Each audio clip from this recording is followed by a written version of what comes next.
اور سر ایک جو حدیث میں نے وہ اہل تشیع کے ایک عالم ہے لاہور کے امین الحسینی، انہوں نے کتاب لکھی ہے نماز پیمبر. جب میں نماز کے اوپر لیکچر مسئلہ نمبر 70A اور B ریکارڈ کروانے لگا نا، تو میں نے کسی بھائی سے کہا کہ میں نے جماعت المسلمین والوں کی بھی صلاۃ المسلمین پڑھی، تو میں نے کہا میں شیعہ کی بھی پڑھ لوں ایک بار ذرا میں صحیح طریقے سے. جب میں نے نماز پیمبر کھولی تو میں تو ایکسپیکٹ کر رہا تھا اس میں اصول الکافی کے حوالے ہوں گے یا نہج البلاغہ کے ہوں گے. وہ جب میں نے کتاب کھولی نماز پیمبر امین الحسینی اہل تشیع کے، اس وقت سمجھ لیں زبیر لیزئی کا جو مقام حاصل ہے، اس لیول کا علمی مقام ان کو اس حوالے سے بکس کے حوالے سے حاصل ہے. کافی کتابیں انہوں نے لکھی ہیں. تو وہ پوری کی پوری کتاب میں ریفرنسز بخاری شریف، مسلم شریف، ابو داؤد شریف، ترمذی شریف، ابن ماجہ شریف. کتاب کس کی؟ اہل تشیع کی. میں بڑا حیران ہوا. وہ میں جب حدیث پڑھی نا تو ادھر سے مجھے ایک ٹروتھ ریویل ہوا. میں ان کا نام اس لیے لے رہا ہوں کہ میں علمی خیانت نہیں کرتا، میں کسی کی اچیومنٹ کو اپنی اچیومنٹ بنا کے قتل نہیں پیش کرتا، یہ جرم ہے بہت بڑا. ان کی کتاب میں نے جب پڑھی نا تو اس میں انہوں نے ایک ٹروتھ ریویل کیا. اہل حدیث کے بچے کو ابو حمید سعدی والی جو روایت ہے 10 صحابہ کی موجودگی میں جو انہوں نے نماز کا طریقہ سکھایا تھا، یاد ہے نا؟ جو ابو داؤد کے اندر بھی ہے، ترمذی میں بھی ہے، امام ترمذی نے اسے حسن صحیح کہا ہے. یہ روایت جو ہے وہ آپ کو ابن ماجہ میں بھی ملے گی، سنن دارمی میں بھی ملے گی، مسند احمد میں بھی ملے گی.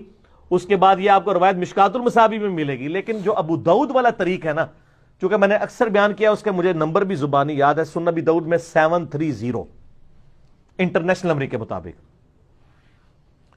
اس طریق کے اندر کیا آتا ہے کہ 10 صحابہ کی موجودگی میں ابو حمید سعدی کہتے ہیں، اور 11ویں وہ خود 11ویں نہیں سرکار نہیں، 11 سرکاراں. عبداللہ ابن زبیر سے تو میں نے ثابت کیا نا، 11 اور سے ثابت کرنے لگوں. ٹوٹل کتنے ہو گئے؟ 12ویں کی بھی نسبت ماشاءاللہ نبی الاسلام کے پیدائش 12 ربیع الاول شریف. تو یہ 12 سرکاروں سے، 12 صحابہ سے ثابت کر رہا ہوں اللہ کے فضل سے. تو وہ 10 صحابہ کی موجودگی میں ابو حمید سعدی کہتے ہیں کہ میں تم اور نبی الاسلام کی وفات کے 30 سال کے بعد یہ مجلس ہوئی ہے، کیونکہ اس میں جو ابو قتادہ بھی موجود ہیں اور باقی سینئر اصحاب بھی اس مجلس میں جو لوگ موجود ہیں، اس کی اگر آپ اسماء و رجال سے کیلکولیشن کریں تو یہ نبی الاسلام کی وفات کے آلموسٹ 30 سال کے بعد کا یہ واقعہ ہے کہ ابو حمید سعدی کہتے ہیں کہ میں تم سب سے زیادہ نبی الاسلام کی نماز سے واقف ہوں. اللہ اکبر، بڑا دعویٰ ہے. تو اصحاب نے کہا آپ یہ دعویٰ کیسے کر رہے ہیں؟ آپ تو بالکل آخر میں مسلمان ہوئے ہیں اور ہمیں نبی الاسلام کی صحبت آپ سے زیادہ تھی. انہوں نے کہا ٹھیک ہے، میں تمہارے سامنے نماز پڑھتا ہوں، اگر میری نماز صحیح ہوئی تو تم میرے دعوے کو صحیح مان لینا، اگر میری نماز غلط ہوئی تو دعویٰ غلط کر دینا. انہوں نے پوری نماز پڑھ کے بتائی. اینڈ پہ ان 10 کے 10 لوگوں نے کہا اللہ کی قسم نبی الاسلام اپنی وفات تک اسی طریقے سے نماز پڑھا کرتے تھے. تو 11 بندوں کی گواہی ہوگی. وہ حدیث تو میں بعد میں بیان کرتا ہوں، میں نے آخری پورشن پہلے بیان کر دیا.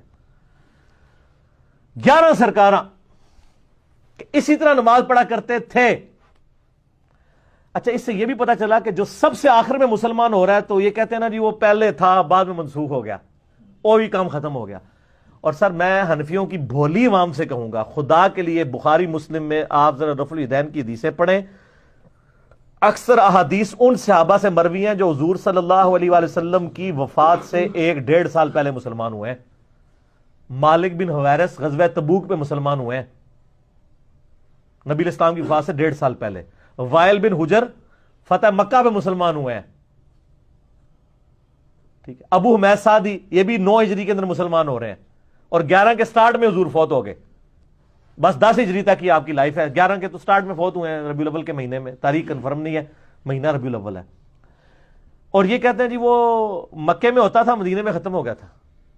اور سر فتح مکہ کے بعد بھی ہو رہا ہے. اور وائل بن حجر تو وہ ہیں جنہوں نے اسپیشل نبی الاسلام کی نماز دیکھی. آپ مسئلہ 70A اور B دیکھ لیں، میں پھر اور طرف چل پڑوں گا. ایک ٹاپک کو ایک ہی نشست میں کنکلوڈ کرنا ہے. تو مزے کی بات دیکھیں کہ وہ 10 اصحاب کی موجودگی میں ابو حمید سعدی کہتے ہیں لو جی پھر نماز شروع ہونے لگی. تسی بھی ذرا اپنی نماز چیک کر لو. وہ کہتے ہیں کہ نبی علیہ السلام جب بھی نماز کا ارادہ کرتے، الفاظ پہ ذرا غور کرنا ہے، تو آپ علیہ السلام قبلہ رخ کھڑے ہو کر اللہ اکبر کہتے، حتیٰ کہ ہر ہڈی اپنی جگہ پر واپس آ جاتی، اور اس کے بعد آپ صلی اللہ علیہ وسلم قرات شروع کرتے. پھر جب آپ صلی اللہ علیہ وآلہ وسلم رکوع کا ارادہ کرتے پھر دونوں ہاتھوں کو کندھوں تک اٹھاتے حتیٰ کہ ہر ہڈی اپنی جگہ پر واپس آ جاتی. ٹھیک ہے. پھر جب رکوع سے سر اٹھاتے پھر سمیع اللہ لمن حمیدہ کہتے اور دونوں ہاتھوں کو کندھوں تک اٹھاتے حتیٰ کہ ہر ہڈی اپنی جگہ پر واپس آ جاتی. پھر سجدے کے لیے جھکتے. اچھا وہ پھر ہر جگہ ہاتھوں کی پوزیشن بتاتے ہیں کہ رکوع میں ہاتھ گھٹنوں پہ رکھتے اور بالکل یہ سیدھے کر دیتے. سجدوں میں دونوں کانوں کی سیدھ میں دونوں ہاتھ رکھ کے سجدہ کرتے. پھر دو سجدوں کے درمیان جب بیٹھتے تو ہاتھ زانوں کے اوپر رکھتے اور اس طرح وہ کرتے کرتے وہ اینڈ پہ پھر جا کے نا چوتھی رکعت میں کہتے ہیں تورک بیٹھتے, یعنی دایاں پاؤں کھڑا کر کے باؤں گزار کے لیفٹ سرین پہ بیٹھتے اور انگلی کا یوں ہلکا بنا کے اشارہ کرتے. یہ بھی سب کچھ انہوں نے روایت کیا ہے. تو سارے پھر صاحب کہتے ہیں کہ اللہ کی قسم نبی علیہ السلام اسی طرح نماز پڑھا کرتے تھے. اچھا یہ روایت لکھی امین الحسینی صاحب نے. انہوں نے کہا کہ سر اس روایت سے اہل تشیع کی نماز ثابت ہوتی ہے کیونکہ اس میں ہاتھ باندھنے کا ذکر کوئی نہیں ہے. دوسرے کہتے ہیں نہیں سر وہ عدم ذکر ہے. نا پرانی ہیں گلاں, عدم ذکر کہاں سے ہوا میرے بھائی؟ یہ تو خود روایت بول کے کہہ رہی ہے آپ کو. ابو داؤد والا طریق پڑھ رہا ہوں, ترمذی والا لمیٹڈ طریق ہے, ابو داؤد کا ڈیٹیل ہے. میں آپ سے پوچھتا ہوں, وہ کہہ رہے ہیں نبی علیہ السلام جب نماز کا ارادہ کرتے تو قبلہ رخ کھڑا ہو کر دونوں ہاتھ کندھوں تک اٹھاتے حتیٰ کہ ہر ہڈی اپنی جگہ پر واپس آ جاتی. تو وہ سٹارٹ کہاں سے لیا تھا ہڈی نے؟ جب آپ نماز کا ارادہ کرتے ہیں تو کہاں سے ہاتھ سٹارٹ کرتے ہیں؟ ایسے ہی کھڑے ہوتے ہیں نا. اچھا, اور پھر رکوع کے بعد بھی تو وہیں واپس آنی ہے نا جہاں پہلے آئی بھی تھی. اور رکوع کے بعد والا اور ارسال الیدین اسی سے ثابت کر رہے ہوتے ہیں. جب اہل حدیث جو ہے وہ علماء عرب کے کتاب لکھتے ہیں نا خلاف, تو کہتے ہیں اس میں دیکھیں واضح موجود ہے کہ ہر ہڈی اپنی اصلی جگہ پہ آتی ہے اور ہڈیوں کی اپنی اصلی جگہ یہ ہے. تو سر وہ پہلے بھی اپنی اصلی جگہ پہ ہی آئی ہوئی ہے. تو بیسیکلی انہوں نے ہاتھ باندھے ہی نہیں تھے, وہ ہاتھ چھوڑ کے ہی نماز پڑھی ہے انہوں نے. پھر وہ 10 اصحاب ایک ایسے شخص سے نماز دیکھ رہے ہیں کہ جس نے مین نماز کا رکن چھوڑ دیا. اگر انہوں نے فاتحہ یا ثنا چھوڑی ہے نا تو وہ نماز کے پوسچر بتا رہے ہیں.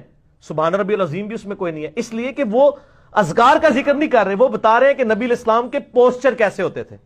یوں رکوع, وہ ہر جگہ ہاتھوں کی اور پاؤں کے پوسچرز بتا رہے ہیں. مقصد سبحان ربی العظیم یا سبحان ربی الاعلی نہیں ہے بتانا, اس کا تو عدم ذکر ہوگا.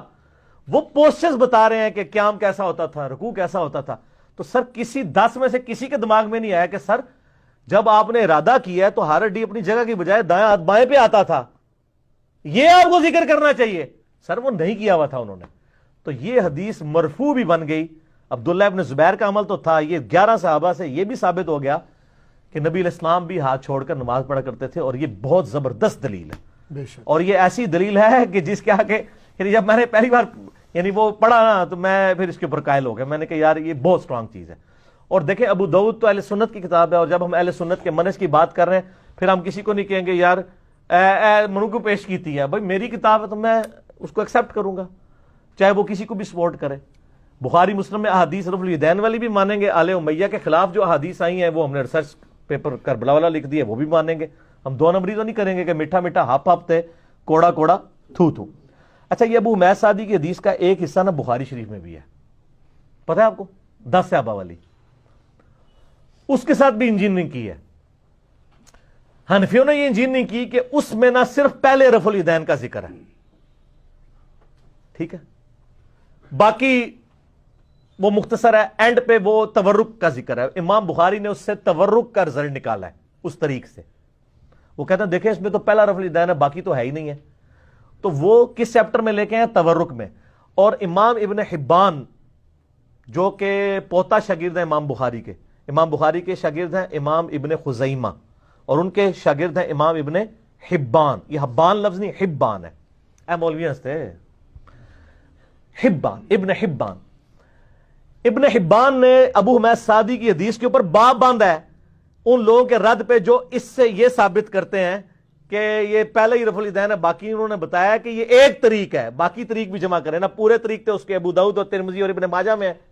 امام بخاری نے اس سے تورک نکالا ہے. تو وہ اہل حدیث جو ہے نا رکوع کے بعد ارسال الیدین, وہ کہتے ہیں دیکھیں رکوع کے بعد ہے کہ بالکل سیدھا کھڑے ہو جاتے حتیٰ کہ ہر ہڈی اپنی جگہ پہ آ جاتی. ٹھیک ہے, تو سر اگر وہ بالکل سیدھا کھڑے ہو جاتے تھے تو پھر قیام پہ بھی وہ بالکل سیدھے ہی کھڑے ہوئے ہوتے تھے. سمجھ آ گئی آپ کو میری بات کی؟ تو ایک پاسو چپ کٹو گے دوسرے پاسو نکل جائے گا، اس لیے آپ ایسی بات کیا کریں جو بات مانی جاتی ہو۔ اچھا، سعودیہ کے فتاوا بھی چھپے ہوئے ہیں، شیخ عبدالعزیز بن عبداللہ بن باز 1933 سے لے کے 1999 اپنی وفات تک 66 سال تک وہ مفتی اعظم سعودیہ رہے ہیں، پہلے مفتی اعظم سعودیہ۔ 99 میں ہی ڈیتھ ہوئی ہے عبدالعزیز بن باز کی، اور 99 میں ہی ڈیتھ ہوئی ہے شیخ البانی کی۔ تو ان سے نہ کسی سے، ان کے فتوے اردو میں بھی چھپے ہیں، ان سے کسی نے سوال پوچھا کہ یہ رکوع کے بعد جو ہاتھ باندھتے ہیں، تو وہ یہ قائل تھے کہ رکوع کے بعد بھی ہاتھ باندھنے چاہیے۔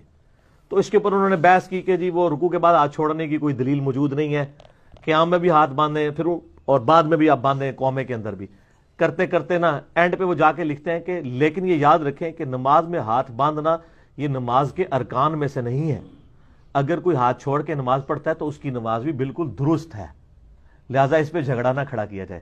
تو سر میں اہل حدیثوں سے بھی ریکویسٹ کروں گا کہ سپوز اگر آپ اس کو جو ہے وہ ہم سے کوئی دشمنی کرنا بھی چاہتے ہیں تو آپ کے مفتی اعظم نے بھی مانا ہوا ہے کہ یہ بنیادی ارکان میں سے نہیں ہے، اگر کوئی ہاتھ چھوڑ کے پڑھتا ہے اس کو پڑھنے دیں۔ اگرچہ ہم آپ کے مفتی اعظم کے سامنے بھی یہ دلائل رکھتے تو وہ بھی انشاءاللہ مان جاتے ہیں، آپ کو تو مان لینا چاہیے کیونکہ آپ تو کہتے ہیں ہم کسی کے مقلد نہیں ہیں۔ لیکن میں نے ان کے گھر کا حوالہ اس لیے دیا کہ میرے ساتھ ایک حادثہ ہوا یہاں جیلم کی ایک اہل حدیث مسجد میں تو آپ کو پتا ہے کہ چلتی پھرتی 302 ہوں، تو اہل حدیث کی مسجد میں نے جو ہے نا وہ اس سنت پہ عمل کرنے کے لیے ہاتھ چھوڑ کے نماز پڑھی، تو وہ اس مسجد کے کچھ کرتے دھرتے میرے پیچھے پڑ گئے۔ تو میں نے ان کو کہا بھی عبداللہ ابن زبیر کی سنت ہے اور یہ سارے دلائل رکھے، وہ مانا ہی نہ۔ پھر میں نے کہا آپ کو پتا ہے کہ عبدالعزیز بن عبداللہ بن باز کا فتویٰ موجود ہے کہ ہاتھ چھوڑ کے جو نماز پڑھتا ہے اس کی نماز بالکل صحیح ہے، اگرچہ ہم اس سے سنت کے قریب نہیں مانتے لیکن نماز درست ہے، کیونکہ ہاتھ باندھنا نماز کے ارکان میں سے نہیں ہے، نماز کا رکن قیام ہے، قیام ہاتھ باندھ کے ہو تو ہم کہتے ہیں سنت ہے، اگر کوئی ہاتھ کھول کے کرتا ہے تو ہم اس کو جواز کی حد تک مانتے ہیں، کوئی حرج نہیں۔ کہتا ہے انہوں نے لکھا ہے، جیسے پھر ٹھیک ہے۔